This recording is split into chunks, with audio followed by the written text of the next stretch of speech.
When you wake up in the morning and the receptors in the back of your eye pick up light, the moment that happens, your optic nerve sends a signal to the pineal gland, and the pineal gland starts making serotonin. And serotonin is the daytime neurotransmitter. In other words, serotonin gets you up and going, it gets your brain turned on. The moment it starts getting dark at night and your eye is no longer picking up visible light, the mechanism starts to change, and now because there's less light, the optic nerve sends a signal to the pineal gland. The pineal gland takes serotonin and starts carving off a couple methyl groups and turns it into melatonin. And melatonin is the nighttime neurotransmitter. So Sarah gets you up in the morning, and Mel puts you to bed at night. Now, when serotonin increases, your brainwave patterns go into beta. That's because you're going to pay attention more to the outer world. When you're in meditation and you close your eyes and you eliminate light and it's dark in the room and you play music in the background, you put earplugs in, you're getting less sensory data coming in from your environment, so the neocortex is not so preoccupied with trying to create meaning between the outer world and the inner world. You're forgetting about the outer world, and the inner world is where you're cultivating something. So then, when you close your eyes and do your meditation, then your brain waves move into melatonin. But if you're waking up in the morning and you're waking up at 5 in the morning, guess what?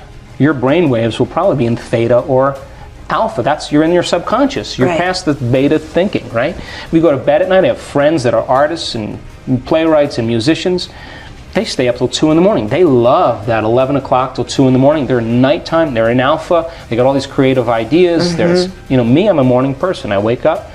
I'm up at 4:30 or 5 in the morning. It's my time to create. I set aside a certain amount of time. That's my time, because the rest of the day I'm serving. So I like to get myself right in the morning, right? So doing that then begins to alter brainwave patterns. Now, if you move from beta to alpha, there'll come an amazing moment where if you do this right, you'll slip into theta.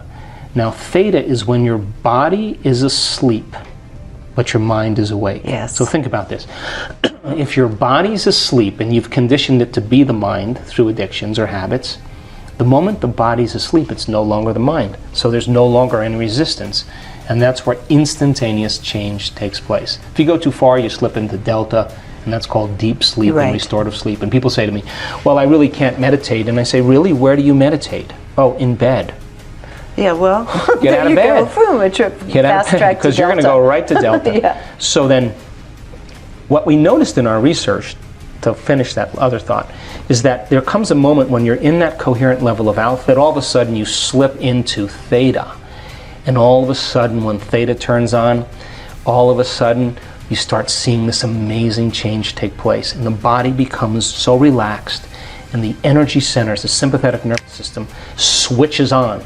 But instead of switching on like you're being chased by a tiger, or switching on like having an orgasm, or ejaculating, or switching on for whatever reason, it's switching on in balance with the parasympathetic nervous system. Yes. So the parasympathetic nervous system settles the body down, but now the sympathetic nervous system turns on, and here comes that energy, and whoosh, it travels right up the central nervous system, and when it hits the brain stem, switches on what's called the thalamic gate, the reticular activating system.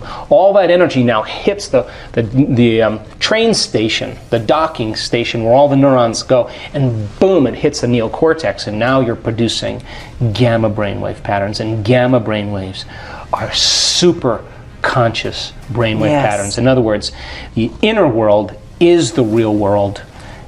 The experience is so profound energetically that you never forget the moment. That's when you rewrite the program. That lady we showed having ecstasy and in a state of ecstasy in their meditation, she was in high gamma. We were watching her, I was watching her go, we were going alpha, alpha, theta, theta, theta. We looked at each other and we were like, oh no, Jeffrey and I, and all of a sudden, boom, here it comes, gamma. Off the page. So then the moment that happens, then that's energy. Yeah. And the sympathetic nervous system now is in complete balance with the parasympathetic nervous system. The thalamic gate is open. The subconscious is out of the way. It's released. And the energy is now traveling to the thinking brain, and the person's becoming super aware. You just took the dimmer switch and went from 20 watts to 50 watts, Yes. which is normal, to 100 watts. Right. And we saw that in all the redness in the brain. Her brain was full of energy, and she was in a state of catharsis. She could control that, but why would she want to? Now she's having an orgasm in her head. Her brain is having the orgasm, and it's not chemical.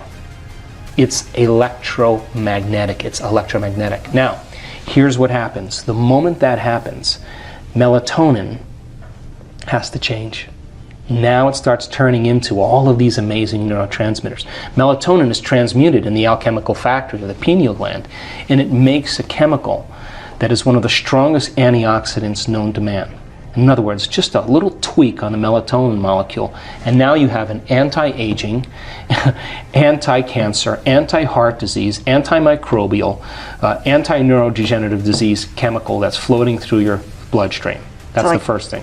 HGH or something? What is it? No, it's an antioxidant. It's all those things. Oh, wow. You just take a methyl group Yeah. and twist it, and it turns out. Then if you take melatonin and you change it again, it creates a phospholuminescent chemical, the same chemical found in the electric eel.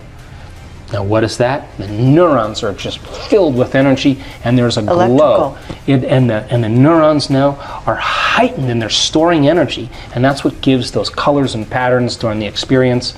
And if you switch that molecule again, it turns into the chemical that you find in mammals that are hibernating. In other words, no sex drive, no appetite, the body's in stasis. You're no longer having any drives. And what a time to dream. What a time to create a future, when the body is no longer the mind. Take that chemical and tweak it again, and it's the most powerful hallucinogenic known to man. And now you're talking about the God molecule. You're talking about the inner world as the real world, and now you are walking into a dimension. And this is where you go from space-time into time-space. And that's the vision quest, or the lucid experience, or whatever mystical moment that has been talked about for antiquity. And it takes a little bit to get people to this point, but when the neurotransmitters change, the chemicals are a downward causation of a shift in consciousness. And when that happens, holy hell, because the person will never be the same. I've had experiences, I understand them, and you can't go back to business as usual after a few of those. I think, my interest is to demystify this. Right? So let's demystify it. I mean, information, you teach people information, you teach them how to do it, and then it creates transformation. If we can measure transformation, that's more information to teach transformation better, and we can close the gap. So, in one of our advanced workshops, we actually did extensive meditation. One of the things I've realized in my own personal experience is that you have to go past the point where you want to lay down in your meditation. There comes a point when you want to lay down, or you want to give up or stop. If you go a little bit past that point and you sit up a little bit longer, and then you lay down, and you can do it early in the morning, because the neurotransmitters are just right. They're not quite melatonin, they're not quite serotonin, they're in between. And if you can get up and do your meditation early enough and sit up for an extended period of time and then lay down, the light show is going to begin. Yes. And so I started having these mystical experiences a couple years ago, and I would literally, they were so unusual that I had to go back to my quantum physics books and begin to look at what exactly was going on. But I wasn't taking any drugs. My brain was the pharmacy, in a sense. And I was having these Kundalini experiences, and it was like I was getting plugged into a light socket, like someone plugged me into the electricity socket, and I could feel every single cell of my body turning on all at once, and it was like somebody took that dial and turned it up, and it was amazing. So there was a signature energetically of love that came with that. Yes. It was the thing that I became the most interested in, because when I started having these experiences, Regina, the first thing I realized is I got this all wrong. I really had it all wrong, because this intelligence is so incredibly loving, and it's who we are. We're just separate from it. We're particle instead of wave. And when your nervous system tunes into that and the electromagnetism comes with it, the only way you can describe it is that you are so present so conscious, and so in love with the idea of being alive that you don't want anything else. You can't want in that moment, because if you started to want, you would lose the feeling. So you can't want. All you can do is be, right, and love.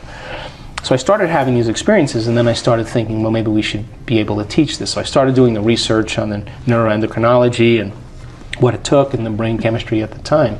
And then I had to start explaining what the heck was happening to me. So that's how I got involved in it.